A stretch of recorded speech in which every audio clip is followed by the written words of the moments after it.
તો મિત્રો રોજ તમે રીલને પોસ્ટ કરીને થાકી ગયા છો, ગમે એવી તમારી રીલ હોય, સારી હોય, ગમે એવી તમે બનાવી હોય, મસ્ત મજાની, કદાચ બહુ ઝાઝી મહેનત કરીને તમે રીલ એડિટ કરીને બહુ સારા મીમ મૂકીને પણ જો તમે બનાવી તોય વાયરલ નથી થતી.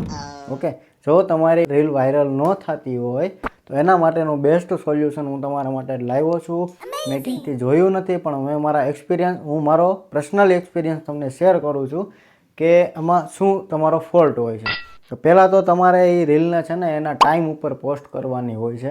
એના માટે એક મસ્ત મજાનો મારી પાસે ટાઈમ છે કે આ ટાઈમ ઉપર તમે જો રીલ પોસ્ટ કરો તો રીલ વાયરલ થવાના 99.9% ચાન્સ હોય. બરાબર, મને એક્સપિરિયન્સ થયેલો છે. મારી રીલ 2 લાખ ઉપર ગયેલી છે, 2,50,000, 47,000, 22,000, 30,000, ઘણી બધી છે. બરાબર, તમે મારી આઈડીમાં જઈને ચેક પણ કરી શકો છો. તો એના માટેનો તમારે જો એ ટાઈમ જોતો હોય તો તમારે મારે રીલ્સમાં કોમેન્ટ કરવાનો છે કે ટાઈમ, એટલે હું તમને ડાયરેક્ટ ડીએમ કરી દઈશ કે આ ટાઈમ છે, પ્લસ તમારે મને ફોલો કરેલો હોવો જોઈએ, તો જ તમને ટાઈમ સાચો મળશે, બાકી ટાઈમ મળશે નહીં. બરાબર, બને એટલો વિડીયો શેર કરી દો જે નવા ઇન્ફ્લુએન્સરમાં જે આ સોશિયલ મીડિયામાં એડ થયા હોય નવા, બરાબર, અને કોમેન્ટ લખી દો ટાઈમ.